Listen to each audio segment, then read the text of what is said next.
Okay, next topic is Gauss law in dielectric और displacement current. तो यहाँ पर इस टॉपिक में मैं इलेक्ट्रिक डिस्प्लेसमेंट वेक्टर डिफाइन करूंगा।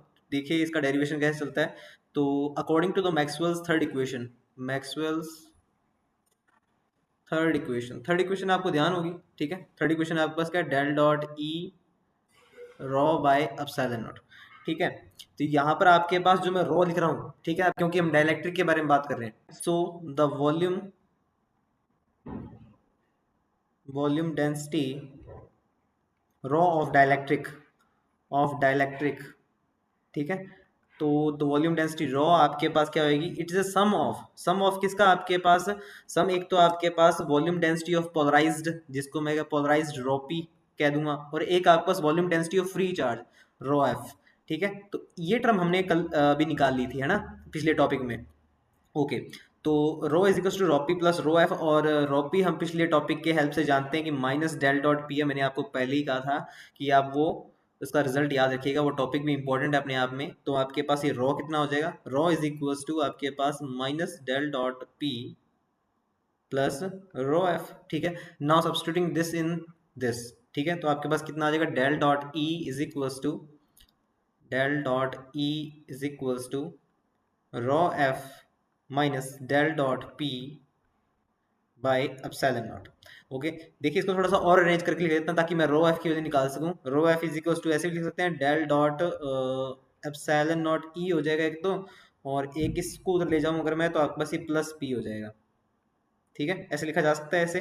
तो यहाँ से देखिए, अब मैंने यहाँ पर डिस्प्लेसमेंट वेक्टर डिफाइन कर रहा हूँ मैं यहाँ पर, डिस्प्लेसमेंट वेक्टर डी जो है, ठीक है। अब देखिए इसको मैं क्या कहता हूँ, D is equal to where D is equal to epsilon naught E plus P. So del dot D is equals to rho F. So D is here. D here is electric displacement vector. Okay. Okay, तो अब देखिए ये तो यहाँ पर आपके पास खत्म हो गया इलेक्ट्रिक डिस्प्लेसमेंट वेक्टर। अब देखिए मैं आपको ये बता देता हूँ कि आपके पास डी जो इलेक्ट्रिक डिस्प्लेसमेंट वेक्टर है वो आपके पास इलेक्ट्रिक फील्ड से कैसे डायरेक्टली रिलेट करता है। देखिए आप जानते हैं अभी अभी जैसे हमने निकाला del dot E plus P by epsilon naught is equals to rho F by epsilon naught. ऐसे लिखा जा सकता है, बताइए मुझे, ऐसे लिखा जा सकता है क्या? हाँ ठीक है। तो देखिए अगर इस इक्वेशन को अगर मैं ऐसा लिख दूं, ठीक है, तो उसके बाद आप जानते हैं कि आपके पास जो पोलराइजेशन वेक्टर आता था, पोलराइजेशन वेक्टर की डेफिनेशन भी मैंने आपको बताई है, एप्सिलॉन नॉट काई और ये ई, ठीक है। तो यहाँ से मैं निकाल सकता हूँ कि P बाय एप्सिलॉन नॉट कितना आएगा आपके पास, काई ई इतना आएगा, ठीक है। तो ये सब्स्टिट्यूट कर दीजिए आप, तो आपके पास कितना बनेगा, del dot E plus chi E, ठीक है, is equal to rho F by epsilon naught, ठीक है। तो यहाँ से आपके पास ये क्या बन गया, वन प्लस काई बन गया ये, ठीक है। तो इसको मैं लिख देता हूँ del dot one plus chi E is equal to rho F by epsilon naught, ठीक है। जिसको आगे चल के हम वन प्लस काई, आप जानते हैं one plus chi therefore one plus chi is equal to E R, ठीक है, ये आप जानते हैं। तो इसको लिखा जा सकता है del dot E R E is equal to rho F by epsilon naught, ठीक है। तो यहाँ पर अगर जो एप्सिलॉन नॉट जो हमारे पास अब जो नीचे था, अगर उसको वापस से मैं ऊपर ले जाऊँ, ठीक है, तो ये वापस से आपके पास बन जाएगा del dot epsilon naught epsilon R E is equal to rho F, ठीक है। अब देखिए वापस से जो मैंने अभी जो मैंने रिलेशन निकाला था, del dot D is equal to rho F, उससे अगर मैं इसे कंपेयर कर दूं, तो यहाँ पर आप कह सकते हैं कि डी आपके पास जो डाइलेक्ट्रिक डिस्प्लेसमेंट वेक्टर है, सॉरी डिस्प्लेसमेंट वेक्टर है, वो आपके पास इलेक्ट्रिक फील्ड से कुछ इस तरीके से रिलेट कर रहा है, epsilon naught epsilon R and E, okay. तो ये भी अपने आप में एक इंपॉर्टेंट रिलेशन बनता है। पर मैं डायरेक्ट ऐसे पूछ सकता है कि इस चीज़ को ड्राइव कीजिए आप, ठीक है, तो ये बात भी आप ध्यान रखेंगे, ओके। तो ये आपका छोटा सा टॉपिक था, ठीक है, जिसको हम कहते हैं डिस्प्लेसमेंट वेक्टर और इलेक्ट्रिक डिस्प्लेसमेंट वेक्टर, या फिर आपके पास गॉस लॉ फॉर डाइलेक्ट्रिक्स, ठीक है। इसका जो सेकेंडरी पार्ट था वो इसका कॉम्प्लीमेंट्री था, ठीक है, वो रिलेशन टाइप में था। और जो ये आपके पास इलेक्ट्रिक डिस्प्लेसमेंट वेक्टर जो मैंने ये निकाला है, ठीक है, ये आपके पास क्या है, ये आपके पास डिस्प्लेसमेंट वेक्टर है, या फिर गॉस लॉ इन डाइलेक्ट्रिक्स कह सकते हैं यहाँ पे से, ठीक है, डेल डॉट डी रो एफ, सॉरी ये चीज़, ठीक है, ये बड़ी चीज़, ये आपके पास क्या है, गॉस लॉ इन डाइलेक्ट्रिक्स, ठीक है। अब देखिए ये तो आपके पास क्या है, डिफरेंशियल फॉर्म है गॉस लॉ की, ठीक है। अब मैं इंटेग्रल फॉर्म दिखाऊंगा आपको गॉस लॉ की इन डाइलेक्ट्रिक, ठीक है, क्योंकि बोर्ड टाइप का आपके पास बन के आ सकता है क्वेश्चन, ठीक है। तो आइए इसी के अंदर डिस्कस कर लेते हैं आपके पास integral form of Gauss law in dielectrics, ठीक है। सेम इसी चीज को यूज करने वाला हूं मैं, ठीक है। कंटिन्यू करते हैं, ठीक है।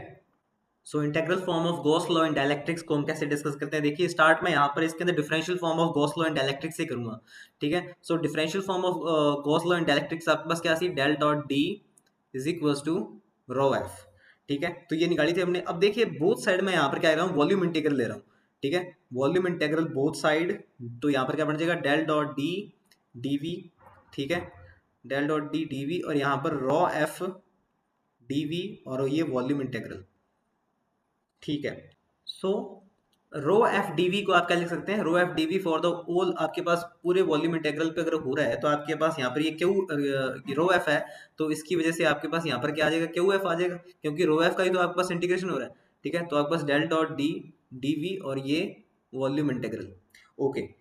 अब देखिए गॉस डाइवर्जेंस थ्योरम से आप जानते हैं, गॉस डाइवर्जेंस थ्योरम आप जानते हैं कि आपके पास वॉल्यूम से कैसे ट्रेवल करती है, वॉल्यूम से एरिया की तरफ जाती है, डेल डॉट डी डीवी आपके पास ये सरफेस डी डॉट डी ऐसे हो जाता है, ठीक है। तो ये वॉल्यूम इंटीग्रल, ठीक है, डेल डॉट डी डीवी और डी डॉट डी ए, ठीक है। तो इसको अगर मैं यहाँ पर यूज करूँ डेल डॉट डी डीवी को, तो आप पास लिख देंगे डी डॉट डी ए, और ये आपके पास सरफेस इंटीग्रल, ठीक है, is equal to Q F, ठीक है। बस यही है आपके पास, यही आपके पास क्या है, ये आपके पास integral form of Gauss law है, ठीक है। तो ये बात आपको समझ में आ गई होगी। और आप ये भी जानते हैं जैसे कि पिछले टॉपिक में जैसे मैंने क्या निकाला था, डाइलेक्ट्रिक और इलेक्ट्रिक फील्ड में रिलेशन निकाला था, D is equal to epsilon naught epsilon R electric field. तो देखिए इसको इस फॉर्म में भी लिखने की कोशिश कर सकता हूँ मैं, तो इसको आप लिख सकते हैं epsilon naught epsilon R electric field dot D A, और ये सरफेस इंटीग्रल आपके पास is equal to Q F. तो देखिए यहाँ पर ई डॉट डी ए बन गया, E dot D A, E dot D A, और यहाँ पर ये सरफेस इंटीग्रल, और ये Q F over epsilon naught epsilon R, ठीक है। अब देखिए epsilon naught over epsilon R क्या होता है, क्यू एफ बाय एप्सिलॉन, ठीक है। तो ये आपके पास आपने क्या पढ़ा होगा, flux E dot D S Q by epsilon not, यहाँ पर क्यू एफ बाय एप्सिलॉन है, ठीक है। तो इस बात का ध्यान रखिएगा, ये आपके पास क्या बन गई है, ये इससे फेमिलियर करवाना मेरे को जरूरी था, तो आप ये समझ गए होंगे कि इसकी इंपॉर्टेंस भी क्या है, ठीक है। तो ये चीजें छोटी छोटी आपको पता होनी चाहिए, ताकि आगे आगे मतलब कि आपको किसी टॉपिक में प्रॉब्लम ना आए, ठीक है, ये चीज कैसे आ गई कैसे नहीं आई, ठीक है। तो ये आपके पास अनदर इंटेग्रल फॉर्म कह सकता हूँ इसको मैं, ठीक है। आपके पास वैसे निकल के आई है, वो तो यही निकल के आई है, ठीक है। इसको आपके पास ये दूसरी इंटेग्रल फॉर्म हो गई है आपके पास गॉस लॉ की इन डाइलेक्ट्रिक्स, ध्यान रखिए गॉस लॉ इन डाइलेक्ट्रिक्स, ठीक है। Okay, thank you.